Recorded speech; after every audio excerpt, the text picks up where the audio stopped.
Quand j'ai passé le concours d'ingénieur en Belgique, il y a quand même pas mal d'années, une des matières, c'était l'optique.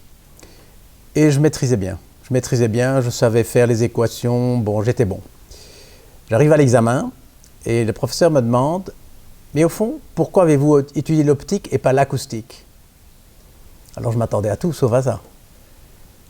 Et je dis « Parce qu'on m'a demandé de le faire. » Oui, mais pourquoi ceux qui ont fait les programmes ont décidé de mettre l'optique et pas l'acoustique? Je n'avais pas la moindre idée. Et le professeur m'a dit, mais en fait, la raison, c'est que les équations de l'optique sont simples, les équations du premier degré. Les équations de l'acoustique sont beaucoup plus compliquées, aux dérivées partielles. Ça, c'est la raison. Et on aurait dû vous le dire. Et il me dit, n'oubliez pas, monsieur de Marmandère, dans la vie, de prendre de la distance. Je vais avoir 17 ou 18 ans. Ce fut un conseil fabuleux. Et ma vie, c'est un peu ça. Moi, j'adore les mathématiques. J'étais prof de mathématiques. J'avais fait l'option maths quand j'ai fait ingénieur. Mais j'ai toujours eu cet intérêt pour l'au-delà des mathématiques, pour ce qui n'était pas mathématique, ce qui n'était pas nombre, et notamment pour la créativité. La créativité n'est pas vraiment programmable, mais c'était une passion chez moi. Et quand j'ai eu 40 ans, j'ai eu un privilège extraordinaire. J'ai pu transformer cette passion en métier.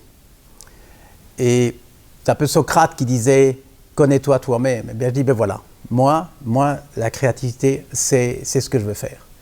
Mais Nietzsche dit « il faut devenir ce que l'on est ». Et donc, d'une certaine manière, à 40 ans, je savais ce que j'étais, mais j'étais nulle part. Et j'ai décidé de le devenir. Et je suis retourné à l'école. J'étais à l'école de philosophie. Dans la logique, je dirais, de ce qu'on m'avait dit, de prendre de la distance, j'ai fait 9 ans de philosophie, et je suis maintenant diplômé. Ce fut un éblouissement parce que ça m'a permis de vraiment prendre de la distance, de me poser des questions sur les questions, de chaque fois essayer de changer de niveau, de changer de regard.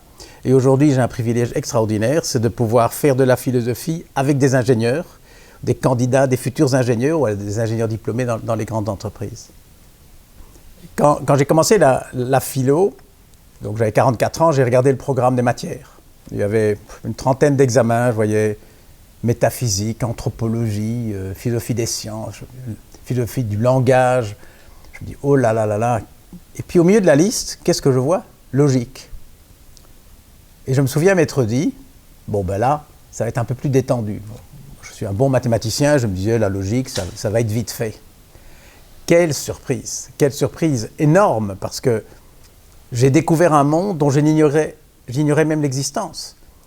C'est justement quand on a le courage d'aller encore plus loin dans l'abstraction, de quitter les chiffres, il n'y a pas de nombre, il n'y a pas de chiffres, il n'y a pas d'équation.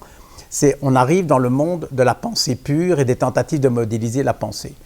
Et je ne vous cache pas que le choc fut énorme, j'en ai fait tout un livre, et ça m'a énormément aidé, parce que ça m'a permis de comprendre cette créativité que je pratiquais, non pas simplement en termes d'animation, de recherche d'idées, mais aussi fondamentalement quels sont les concepts qui sont impliqués. Et je le répète, pour moi, ce fut un éblouissement.